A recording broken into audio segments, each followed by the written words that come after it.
আসসালামু আলাইকুম রহমতুল্লাহ বারাকাতু।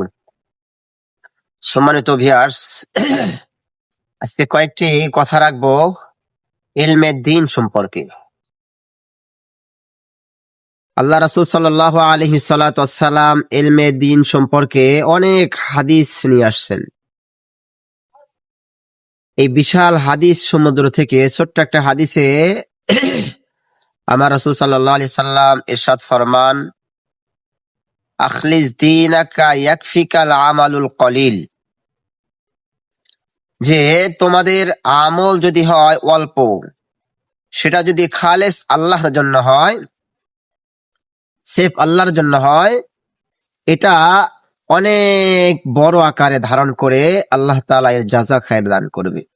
অন্য এক হাদিসে আল্লাহ রাসূল সাল্লাল্লাহু আলাইহি সাল্লাম বলেন, খায়রুকুম মান তাআল্লামাল কুরআনা ওয়া আল্লামাহ, যে তোমাদের মধ্যে ওই ব্যক্তি সবচাইতে উত্তম যে কোরআনুল কারীম নিজে শেখে এবং অপরকে শিক্ষা দান করে।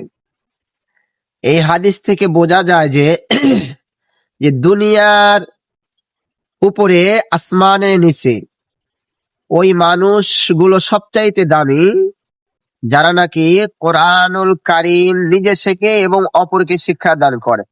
আজ দুনিয়ার এই নিজামকে একের পর এক মানুষ পদস্থলী করার জন্য সব জায়গায় থেকে পায়তারা শুরু করে দিয়েছে।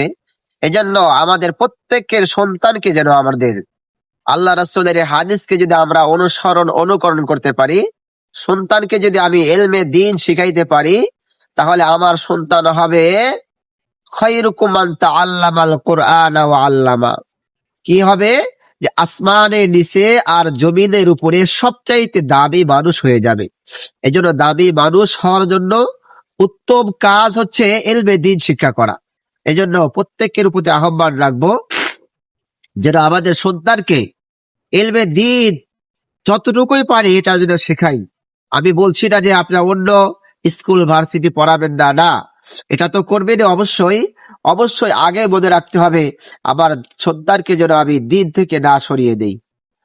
সম্মানিত ভিউয়ার্স, আমাদের এই কথাগুলো প্রত্যেকের কাছে পৌঁছা দেওয়ার দায়িত্ব আপনাদের সকলের প্রতি। এই কথা বলে শেষ করছি। আসসালামু আলাইকুম রহমতুল্লাহ।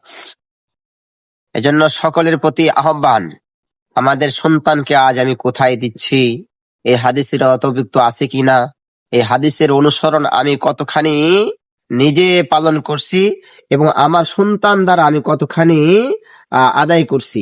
এজন্য সকলের প্রতি এই হাদিসের প্রতি আহ্বান রেখে আমি আরেকটা হাদিস আপনাদের সামনে পেশ করছি, যে আমার রাসূল সাল্লাল্লাহু আলাইহি সাল্লাম অন্য এক হাদিসে বলেন যে ফাদলুল আলিমি আলাল আবিদি কাফাদলি আলা আদনাকুম, যে তোমাদের মধ্যে সর্বাপেক্ষা ওই ব্যক্তি উত্তম যে কি করে, যে কোরআনুল কারীম ধারণ করে এবং এটা শেখে। তাহলে আমাদের এই হাদিস থেকে বোঝা যায় যে যে দুনিয়ার বুকে ওই মানুষগুলো দামি যারা কোরআন শেখে এবং শেখায়। আর এটা কাদের স্বরূপ? এটা হচ্ছে ওহির জ্ঞান। আর ওহির জ্ঞান ধারণ করবে আর দুনিয়া সে সম্মানিত হবে না, এটা হতেই পারে না। এজন্য সকলের প্রতি আবারও আহ্বান করব যে ওহির জ্ঞান থেকে যেন আমার সন্তানকে আমি না মাহরুম করি, আমার সন্তানকে যেন কোরআন নামক দৌলত থেকে না সরিয়ে দেই। নবুয়তির ইলম, নবুয়তি জ্ঞান যদি আমি না দেই, এই জাগতিক শিক্ষায় আসলে পরিপূর্ণ একজন সৎ সন্তান বানানো সম্ভব হয় না। এজন্য সৎ সন্তান এবং সুন্দর মানুষ হতে হইলে একমাত্র নবীর ওহিয়ালা জ্ঞান দরকার, কোরআনের জ্ঞান দরকার। কোরআনের জ্ঞান ছাড়া মানুষ পূর্ণাঙ্গ জ্ঞানীবান হতেই পারে না। এজন্য আমাদের প্রত্যেকের সন্তানদের প্রতি আমরা নজর রাখবো যে কোরআনের জ্ঞান যেন আমরা প্রত্যেকেই দিতে পারি। আল্লাহ তাআলা আমাদেরকে তৌফিক দান করেন।